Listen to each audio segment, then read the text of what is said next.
বন্ধুরা, আজ আমার শ্রী শ্রী ভাগবত গীতার চতুর্দশ অধ্যায়ের চতুর্থ দিন আমি পড়ছি, আপনারা শুনুন।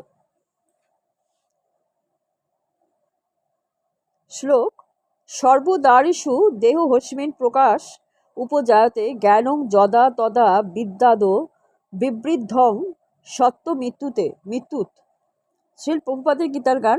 জ্ঞানের প্রভাবে যদা শরীরে প্রকাশ, সকল ইন্দ্রিয় দ্বারে সত্যগুণের বিকাশ। অনুবাদ: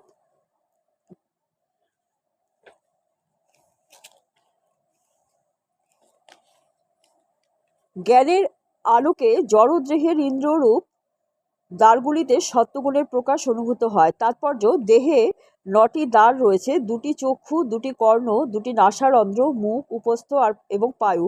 প্রতিটি দ্বারে যখন সত্যগুণের বিকাশ হয় তখন বুঝতে হবে যে মানুষ সত্যগুণে অধিষ্ঠিত হয়েছেন। সত্যগুণে অধিষ্ঠিত হলে যথাযথভাবে দর্শন করা যায়, যথাযথভাবে শ্রবণ করা যায় এবং যথাযথভাবে স্বাদ গ্রহণ করা যায়। মানুষ তখন অন্তরে এবং বাহিরে নির্মল হন। প্রতিটি দ্বারেই তখন সুখের লক্ষণ প্রকাশিত হয় এবং সেটাই হচ্ছে সাত্ত্বিক অবস্থা। শ্লোক: লোভ প্রবৃত্তির আরম্ভ, কর্ম নাম ও সম স্পৃহা, রজস্ব তানি জায়ন্তে বিবৃদ্ধে ভরতর্ষভ। শ্রীল প্রভুপাদের গীতার গান। লোক পূজা প্রতিষ্ঠাদি কর্মে আকাঙ্ক্ষা রজগুণে বৃদ্ধি হয়, নাহি অন্যাপেক্ষা। অনুবাদ: হে ভরতশ্রেষ্ঠ, রজগুণের প্রভাব বর্ধিত হলে লোভ, কর্মে প্রবৃত্তি, উদ্যম ও বিষয় ভোগের স্পৃহা বৃদ্ধি পায়। তাৎপর্য: রজগুণ সম্পন্ন বা রাজসিক মানুষ যে অবস্থাতেই থাকুন না কেন তিনি কখনোই সন্তুষ্ট হতে পারেন না। তিনি সর্বদাই তার অবস্থার উন্নতি সাধন করবার আকাঙ্ক্ষা করেন।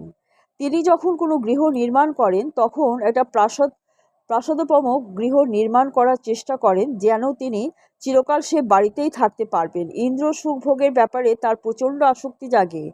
ইন্দ্রিয় সুখভোগের কোনো শেষ নেই। তিনি সর্বদাই তার পরিবারের সঙ্গে থাকতে, তার বাড়িতে বাস করতে এবং চিরকাল ইন্দ্রিয় সুখভোগ করতে চান। তার এই কামনা বাসনার কখনোই নিবৃত্তি হয় না। এইগুলি রাজসিক গুণের চরিত্রগত বৈশিষ্ট্য বলে বুঝতে হবে। শ্লোক: অপ্রকাশ প্রবৃত্তিশ্চ প্রমাদ মোহ এবচ তমস্য তানি জায়ন্তে বিবৃদ্ধে কুরুনন্দন। শ্রী প্রভুপাদের গীতার গান। অপ্রকাশ, অপ্রবৃত্তি, মোহ তমর লক্ষণ, বিবিধ গুণের কার্য, হে কুরুনন্দন। অনুবাদ: হে কুরুনন্দন, তমগুণের প্রভাব বর্ধিত হলে অজ্ঞান, অন্ধকার, প্রমাদ, মোহ উৎপন্ন হয়। তাৎপর্য: বুদ্ধিবৃত্তির মাধ্যমে আলোক উন্মেষ না হলে জ্ঞানের অনুপস্থিতি ঘটে। তামসিক মানুষ কখনোই বিধিবদ্ধ নিয়মের দ্বারা পরিচালিত হয়ে কর্তব্যকর্ম করেন না। তিনি নিজের খেয়াল খুশি মতন উদ্দেশ্যবিহীনভাবে আচরণ করেন। যদিও তার কর্তব্যকর্ম করার ক্ষমতা আছে তবুও তিনি কোনো রকম প্রচেষ্টা করেন না। তাকে বলা হয় মোহ। যদিও তার চেতনা আছে তবুও তার জীবন নিষ্ক্রিয়। এইগুলো হচ্ছে তমগুণের লক্ষণ। শ্লোক: যদা সত্যে প্রবৃদ্ধে তু প্রলয়ং জাতি দেহভৃত তদত্ত মিদম লোকান মলানো প্রতিপদ্যতে। শ্রীল প্রভুপাদের গীতার গান। প্রবৃত্ত যে সত্যগুণে দেহের প্রলয়, নিষ্পাপ উত্তম লোক তাঁর প্রাপ্তি হয়। অনুবাদ: সত্যগুণ সম্পন্ন ব্যক্তির দেহ ত্যাগ হলে নির্মল উচ্চতর লোক প্রাপ্তি হয়। তাৎপর্য: সাত্ত্বিক লোকেরা ব্রহ্মলোক বা জনলোক ইত্যাদি উচ্চতর গ্রহলোকে গমন করেন এবং সেখানে স্বর্গসুখ উপভোগ করেন। এখানে অমলান কথাটি অত্যন্ত তাৎপর্যপূর্ণ। এর অর্থ হচ্ছে রজ এবং তম গুণ থেকে মুক্ত। জড় জগৎ পাপময়, কিন্তু সত্যগুণ হচ্ছে জড় জগতের সবচেয়ে নিষ্পাপ অবস্থা। নানা রকম জীবের জন্য নানা রকম গ্রহলোক আছে। সত্যগুণে যাদের মৃত্যু হয় তারা উচ্চতর লোকে উন্নীত হন, যেখানে মহাঋষি এবং মহাভাগবতেরা বাস করেন। শ্লোক: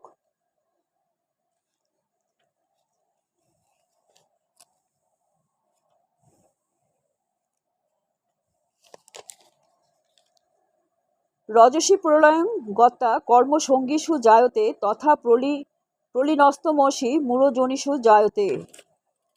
শ্রীল প্রভুপাদের গীতার গান। প্রবুদ্ধ সে রজগুণে দেহের নির্মাণ, কর্মীর সঙ্গীতে হয় তার অনুষ্ঠান।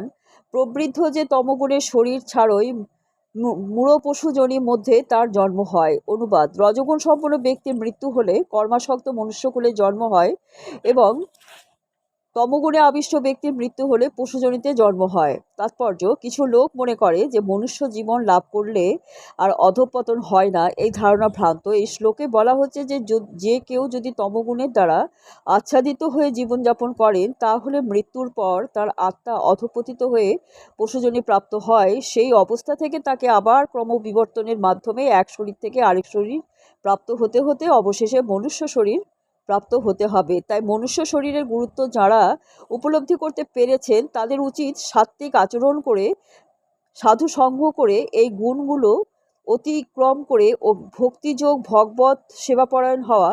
সেটাই হচ্ছে মানব জীবনের উদ্দেশ্য। তা না হলে মানুষ যে আবার মনুষ্য শরীর প্রাপ্ত হবে, সে সম্বন্ধে কোনো নিশ্চয়তা নেই।